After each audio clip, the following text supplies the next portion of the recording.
Hi, um, my name is Justin Gibson. For those who don't know me, and welcome for tuning in to what I have been calling my Father's Day Manifesto for 2013. Just real quick to talk about what a manifesto is for those of you who just may not know. According to Wikipedia, a manifesto is a published verbal declaration of intentions, motives, or views of the issuer, be it an individual, group, political party, or government. A manifesto usually accepts a previously published opinion or public consensus, or promotes a new idea with prescriptive notions for carrying out changes the author believes should be made. So obviously, I'm not speaking on behalf of an organization or a political party, just on my own behalf, but definitely promoting a new idea with prescriptive notions for carrying out changes I believe should be made. So that's where the name of the Father's Day Manifesto came from.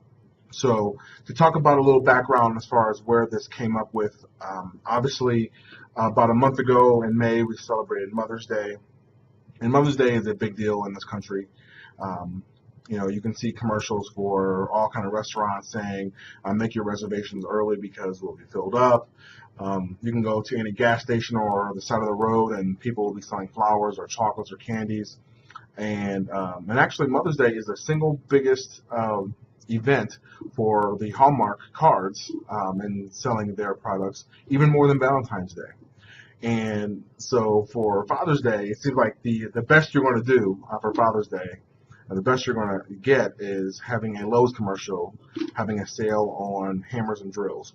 So so that was one thing that really made me think about our Father's Day manifesto. And the other thing was actually starting on uh, this past Sunday as looking on Facebook and seeing memes about Father's Day. And for those of you who know what memes are, they're little cartoons based on pictures that have a particular message. A lot of them are intended to be funny or political. But in that regards, start seeing memes on Facebook. And this one was one I saw just on Sunday. Says many women play the role of both mom and dad. If you grew up with a single mom or know of one, how do you recognize mom for Father's Day? So saw that, and being still a relatively new father, my daughter is about 20 months old, just kind of taken back about that, and also being a product of pretty much a single parent home. And when there was a man present, it was still pretty much a single parent home. And then throughout the week, I started to see other memes online like this one. Happy Father's Day to all the mothers doing it all. Stay strong, ladies. Your kids adore you. Which I understand what they're saying. The message is true. Um, and then really the most probably egregious one that I've seen. Thanks for picking up the slack from a deadbeat dad. Happy Father's Day, Mom. So now, obviously, these particular images, what you're seeing, are targeted to the parents of single or single moms, I guess. And I'm thinking they're maybe trying to make a distinction between being a single mom versus a single mom with an absent father. I'm not really sure because those are two very different things. But the bottom line is the message is pretty much still the same, where a day that is presumably supposed to be dedicated to men, you get images like these where um, the lack of a male in the family uh, is shifted away from celebrating the man to basically denigrating the man. And so this week, and as I was looking on the internet and having conversations with people, I felt compelled to really say something about it and come up with something that, from my heart, that I felt was important for me, and maybe you'll feel that it's important for you. I want to be very clear. This is not a black and white thing. This is not a rich or poor thing. This is something for men. So regardless of who you are, this is for you. I imagine a lot of women are going to be watching this. Disclaimer, this is not for you. I imagine it's going to create, hopefully not necessarily controversy, but definitely create some conversation. And although your thoughts and opinions are welcome, but this is something that really would like to see men really talk about over the next year until Father's Day 2014. So, fellows, this is just for you.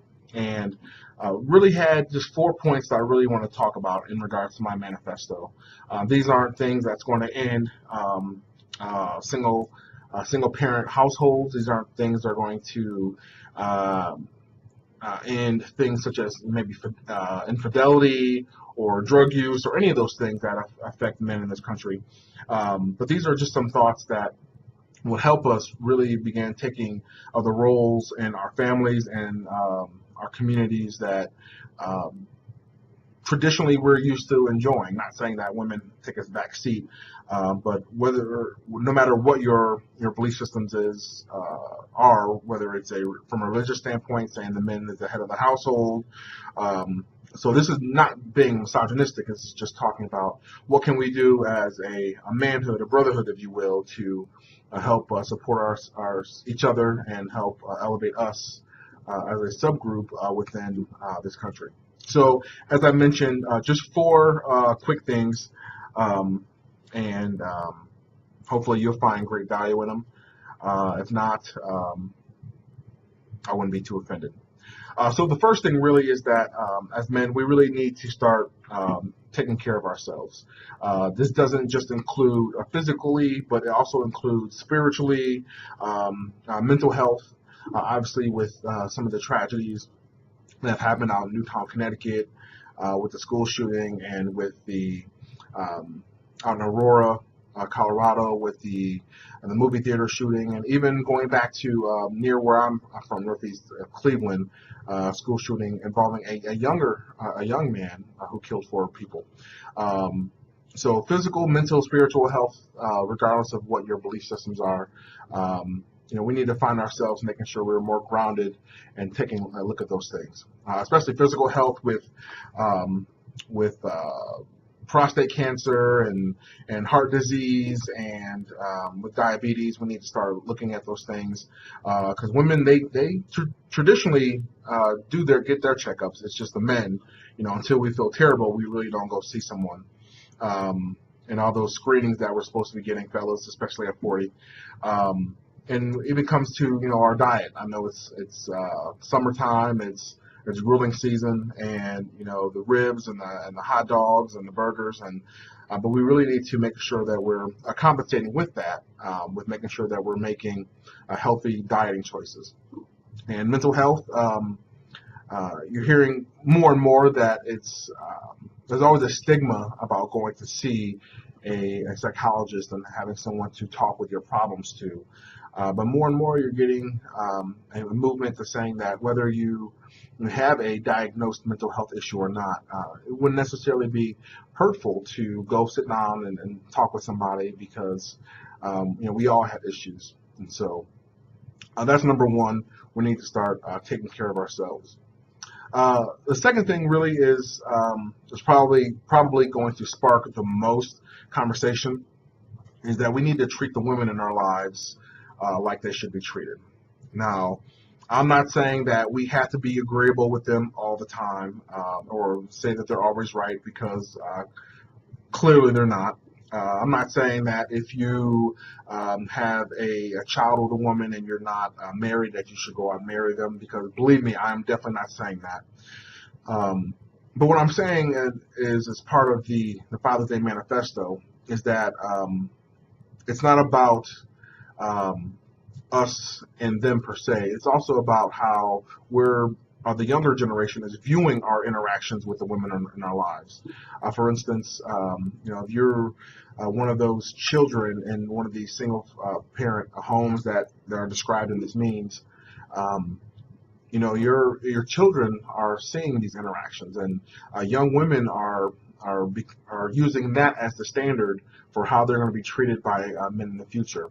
And I realize that having a daughter that she is, I'm the first man that she's ever going to love, and so I'm going to set the standard for how future boyfriends, if she so chooses, or husbands, and how that's going to affect those relationships. And not only with young girls, it's also impactful for young men to have to be able to see how we treat their mothers and their grandmothers and their aunts and their sisters, simply because they imitate us. Children see much better than they can hear, and it's that example that they see is what's going to really dictate their behavior in the future.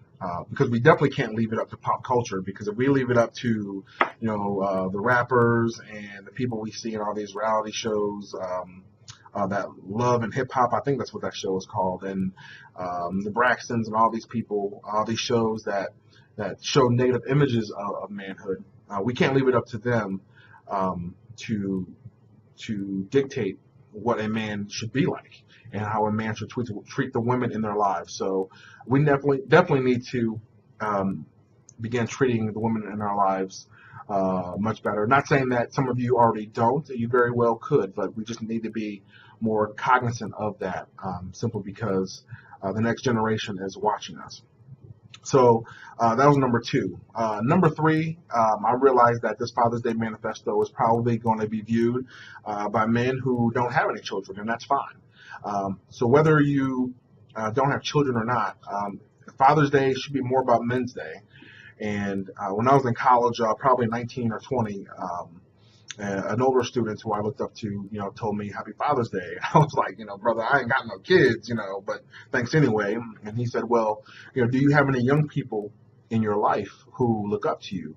And I have a younger brother and 2 younger sisters, and lots of younger cousins and godbrothers, and so I say yes, I do. And he said, well, even though you may not have procreated to have your own children, but you still are a father figure to those people, whether you like it or not. So in that spirit, Happy Father's Day. And so since then, and now being over a decade ago, I still that still resonates with me this time of year, thinking about Father's Day and how before I had my daughter Sydney, I was still a father figure to a few, and that I should celebrate Father's Day. And Father's Day should be a renewal of the things that I hold most sacred, and that's being a good example, a good male role model for the people who I care about to view me as. And so if you don't have any children, take this opportunity this Father's Day to make a plan to participate in a formal mentorship program. And I know there's tons of them. There's Big Brothers, Big Sisters. There's programs probably through your church or your mosque or your synagogue. There's probably programs through your fraternity if you're involved in one, or in your lodge if you are involved in one. So take this Father's Day to look at those opportunities and to mentor a young person. And we need to get back to this whole it takes a village mentality, and understand that it really starts with us. It starts with men to be able to take up that mantle and be able to give the best of us individually to someone else, and to help other people. And the last thing is going back to it's probably the male mystique, but the last thing that we need to look at is forming support groups for each other. It's probably part of the things that make us men to not want to ask for help, even when we're struggling, even when we're drowning, to not ask for help, simply because we want to be able to do it on our own.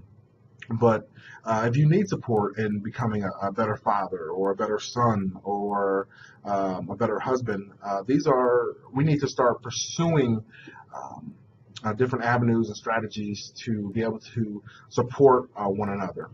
And I was actually just a few days ago talking to a college friend of mine who was talking about, we were talking about this very subject, and how there's no support groups for the average guy. Now, if you are a single father, there's a lot of support groups.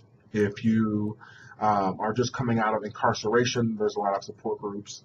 But there's no formalized support groups for educated men who may be married like myself and just need to talk about issues in your marriage, or issues with being a father, especially a new father. And fellows will always get together and talk about their wives and talk about their kids, but usually it's anecdotally. But we maybe need to consider putting some structures together to where men can come together and bounce ideas back and forth and say, hey, I'm struggling with in my marriage, or I'm struggling with dependency addiction. I'm struggling with infidelity. And there could emerge from those groups someone who has maybe been where they are and have overcome those things, who could support you. So whether you don't want to go maybe talk to your pastor or your rabbi, or you don't want to go talk to a counselor about these things, you just want to be around the fellas and talk about things as a group, we need to start pursuing those issues. And doesn't necessarily have to be in a church. Doesn't have to be religious affiliated. Sometimes you need to get around a group of guys and sit around with a brew and a cigar and be able to cuss and really be yourself. And sometimes those are when the real healing and the real begins, and some of the great ideas and resources to support each other really begins. So those are my 4 things as far as my manifesto. We need to start taking care of ourselves.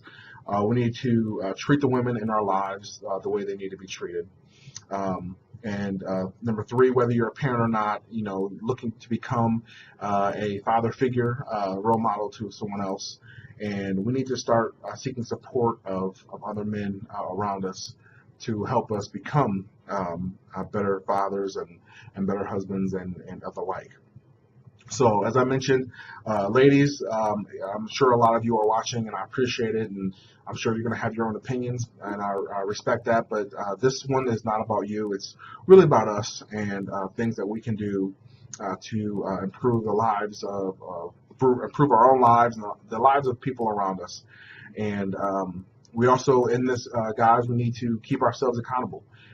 Keep me accountable for what I'm presenting as manifesto, and I'll keep you accountable as well.